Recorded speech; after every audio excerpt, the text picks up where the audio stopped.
रोहित, आज हम आपसे जरा समझने की कोशिश करेंगे। एक इंसिडेंट तो हमने देखा कि जो अमेरिका में हुआ है आफिया सिद्दीकी, डॉक्टर आफिया सिद्दीकी के लिए, और कहा यह गया कि वो जो जिन्होंने मारने की कोशिश की कुछ लोगों को, और फिर उनका ये कहना था कि जी हम आफिया सिद्दीकी की मदद के लिए गए थे उनको जेल से निकालने के लिए, लेकिन खैर वो खुद भी वो आदमी मारा गया है। और उसका नाम मेरे ख्याल है मलिक फैसल अकराम नाम बताया गया है। तो आप क्या समझते हैं कि ये क्या चीज हुई थी? और दूसरा ये कि क्या दोबारा से आफिया सिद्दीकी के केस को सामने लाने के लिए सब कुछ किया गया, इसलिए कि लोग अभी तक काफी हद तक भूल चुके थे। पाकिस्तान में भी कोई खास जिसे कहना चाहिए जिक्र नहीं हो रहा, ना मीडिया में ना ही कहीं और। लेकिन एक बार फिर आफिया सिद्दीकी जो है वो फ्रंट न्यूज पे आ गई है, ना सिर्फ ये कि पाकिस्तान में बल्कि हर जगह ही। किस तरह देखते हैं आप इस इंसिडेंट को? देखिए, आफिया सिद्दीकी आफिया सिद्दीकी का स्ट्रेचर जो पहले हम समझें कि उनकी प्रोफाइल क्या है। वो पाकिस्तान की हैं, पाकिस्तान में पली बड़ी हैं। उसके बाद वो स्कॉलरशिप पे गई बाहर पढ़ने। मैसाचुसेट्स इंस्टीट्यूट ऑफ टेक्नोलॉजी से वो उन्होंने न्यूरो साइंसेज में पीएचडी की। ये एक चीज तो ये कि उनकी ये अचीवमेंट छोटी नहीं है किसी भी स्टैंडर्ड से, किसी भी वर्ल्ड के किसी भी कंट्री के स्टैंडर्ड से अचीवमेंट छोटी नहीं है। पाकिस्तान के लिए या इंडिया के लिए कितने लोग हमारे यहाँ हमारी यूनिवर्सिटीज में पढ़ पाते हैं, और उसके बाद कोई आदमी फॉरेन चला जाए और वहां जाकर के वो भी मैसाचुसेट्स इंस्टीट्यूट ऑफ टेक्नोलॉजी में चला जाए, तो एक बहुत बड़ा अचीवमेंट है। एक इमोशनल इशू जरूर है वो पाकिस्तान के लिए, और इसको लाइमलाइट में लाने का दोबारा काम किया गया है इस सिनेगॉग में जो ये होस्टेज क्राइसिस थी उससे। पहली चीज। दूसरी चीज ये, इससे ये भी एक बार फिर से सामने आया कि किस तरीके का नेक्सस चल रहा है ये आतंकियों का। मतलब एक आदमी जो कि पाकिस्तानी नहीं है, वो ब्रिटेन का है, वो जाकर सिनेगॉग में होस्टेज रखता है कुछ लोगों को अमेरिका में, और वो एक पाकिस्तानी को छुड़वाने के लिए, मेरे को जो पता लगा उस हिसाब से उन्होंने अमेरिकन सिटीजनशिप ले ली थी, तो बट स्टिल वो पाकिस्तानी को छुड़वाने के लिए वो एक होस्टेज क्राइसिस बनाता है। और उसने घुसते के साथ ही, जो वीडियो में सुनाई दे रहा है, उसने घुसते के साथ ही बोला मुझे पता है कि मैं मरने वाला हूं लेकिन फिर भी मैं होस्टेज रखूंगा। तो किस तरीके के नेटवर्क है, कहां से कहां ये नेटवर्क जा रहा है, और इसको पीछे से चला कौन रहा है, ये दो चीज। फिर उसके बाद जब से तालिबान आया है यहाँ पर अफगानिस्तान में, तब से टेरर की ओर बहुत ज्यादा तवज्जो रही है पूरी दुनिया की। ये एक इंसिडेंट था कि America is also vulnerable to such activities. और इससे पहले भी एक और आदमी थे जनाब, वो भी जाकर के अमेरिका पे अटैक करना चाह रहे थे, जो कि अटैक से पहले ही अरेस्ट हो गया था वो आदमी। उसको भी 30-35 साल की सजा हुई है। वो भी आफिया सिद्दीकी को छुड़वाने के चक्कर में था। और ये आफिया सिद्दीकी को छुड़वाने के लिए ये सारे लोग कर क्यों नहीं इतना? इससे अगर कोई आदमी जाकर के कहीं पे होस्टेज क्राइसिस करता है या होस्टेज बनाता है, तो वो इतनी बड़ी खबर नहीं बनती जितनी बड़ी खबर आफिया सिद्दीकी बनती है। और अगर आप लाइमलाइट में आ जाते हैं, या आपका ग्रुप लाइमलाइट में, आप रेडिकलाइज कर दीजिए कुछ यूथ्स को, और रेडिकलाइज करके ऐसी होस्टेज क्राइसिस बना दीजिए, तो उसके बाद होता क्या है कि आपका जो ग्रुप है जिसने ये काम करवाया है वो लाइमलाइट में आ जाता है और फंडिंग पोर इन करने लगती है। यही चीज, क्यों जितने भी टेरर अटैक होते हैं उनकी कोई ना कोई रिस्पॉन्सिबिलिटी लेता है। इसलिए लेता है कि उसको पब्लिसिटी मिलती है, और पब्लिसिटी मिलती है तो फिर फंडिंग आनी शुरू हो जाती है। यहूदियों के एक रबी भी उसमें मौजूद थे जिनको उन्होंने होस्टेज बनाया था।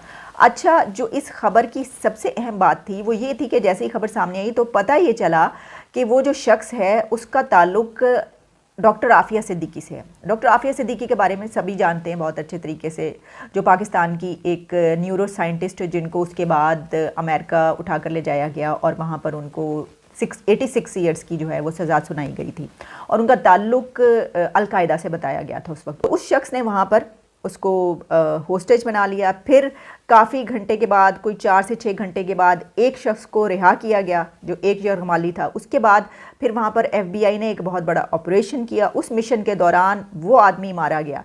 पहले उस शख्स ने जो उसने वहाँ पर एंटर हुआ था और ये सब किया, उसका नाम आ रहा था मोहम्मद सिद्दीकी, और कहा यह जा रहा था कि वो डॉक्टर आफिया के भाई हैं जिन्होंने वहाँ पर हमला किया, और वो ये कह रहे थे कि डॉक्टर आफिया को रिहा करो, डॉक्टर आफिया को रिलीज़ करो। उनका ये डिमांड थी वहाँ पर।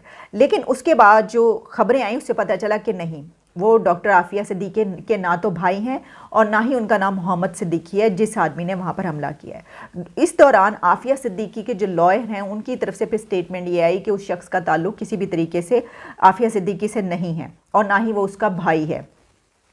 और फिर उनका ये भी कहना था साथ में कि जो ये किया गया काम, तो जो उनकी अपनी आफिया सिद्दीकी की रिहाई के लिए कैंपेन है, ये उससे बिल्कुल मैच नहीं करता और उसको वो कंडेम करते हैं। और फिर जो लेटेस्ट न्यूज़ मैं आपको बता रही हूँ वो ये है कि FBI ने जो कहा है, मीडिया सोर्सेज जो बता रहे हैं उसके मुताबिक उस आदमी का नाम फैसल अकरम बताया जा रहा है।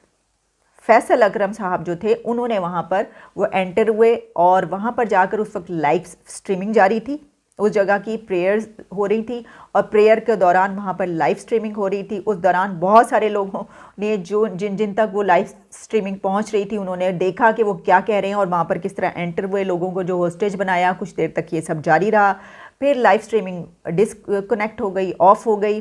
फिर उसके बाद वहाँ पर FBI की टीम ने जो है जो भी प्लान बनाया और वहाँ पर ऑपरेशन किया और फिर उस दौरान वो आदमी मारा गया और फिर उसकी डिटेल्स जो हैं वो सामने आ रही हैं। अब फैसल अकरम नाम जो आ रहा है सामने, वो नाम तो कुछ पाकिस्तानी नजर आ रहा है। और इस वाक़े को लाइव स्ट्रीम किया गया और उस लाइव स्ट्रीम के अंदर जो बातें सुनी गई, बाद में उस स्ट्रीम को हटाया गया, लेकिन उसमें जो बातें सुनी गई आफिया सिद्दीकी के हवाले से, जो इस वक्त अमेरिकन कैद में है। 86 ईयर की उनको सजा हो चुकी है। अफगानिस्तान के बगराम जेल में एक अमेरिकन फौजी से बंदूक छीन कर उन पे फायरिंग की गई थी। उसकी सजा उनको हुई है 86 ईयर की। तो उनकी रिहाई का मुतालबा कर रहे थे। अब यहाँ पर एक चीज जो थोड़ी सी मैं मतलब जो इस इशू के हवाले से मेरे माइंड में आई और मैं इस पे आप लोगों के सामने बैठ के बात कर रहा हूँ। एक तो ये है कि हम कहते हैं कि लोग हमारे बारे में गलत सोचते हैं, ठीक है, वो वेस्टर्न वर्ल्ड की ज्यादा बात होती है, या फिर हम ये कहते हैं कि नॉन मुस्लिम जो है हमारे बारे में गलत सोचते हैं, तंग नजरी का मुजाहरा करते हैं और हमें बुरा भला कहते हैं। फिर इस तरह के वाकयात का होना, मैं ये नहीं कहता कि ये किसी सिर्फ मुस्लिम का वाकया है। अमेरिका के अंदर बहुत दफा स्कूलों के अंदर वहाँ के अपने जो सिटीजन होते हैं, जिनको हम अंग्रेज या गोरे कहते हैं, वो लोग जाकर करते हैं और लोगों को मारते हैं। मैं बिल्कुल इस चीज में इसे ये नहीं कहता कि मैं इसको कहूँगा गलत को गलत कहना है, लेकिन उसको इस चीज पे मैं बिल्कुल वो नहीं कहूँगा कि यार ये अगर सारे मुस्लिम्स हैं तो वो सारे के सारे जो हैं वो बंदूकें उठाकर और किसी की इबादतगाह पे हमले कर दें। लेकिन अफसोस के साथ ऐसी मिसालें बहुत सारी हैं। अफसोस के साथ आपको एज ए मुस्लिम फिर शर्मिंदगी उस पर उठानी पड़ती है। और फिर लोगों के लिए जिनके बारे में हम बात कर रहे होते हैं, उनके पास भी एक जैसे कहते हैं कि एक पॉइंट ऐसा आ जाता है कि वो कहते हैं कि भाई हम तो हम कहते थे और आप उसी तरह करते हैं। हाँ, मतलब ऐसे वाकयात ऐसे लोग आते हैं जो किसी की इबादतगाह में जाकर घुसते हैं और उन लोगों को हॉस्टेज बनाते हैं और उनको कत्ल करने की धमकी देते हैं। और फिर अगर हम कहते हैं अनफॉर्चुनेटली उनका जो ताल्लुक होता है, वो मैं ये नहीं कहता कि हर किसी का पाकिस्तान से निकलता है, लेकिन फ्रांस वाले वाकया का चीचनिया के एक मुस्लिम शहरी से निकला जिस टीचर के साथ हुआ, और उसके बाद इसका ताल्लुक जो है पाकिस्तान के शहर झेलम, पंजाब का जो शहर है, इस्लामाबाद के करीब ही वाक़या है, वहाँ से इनके फादर जो है वो यूके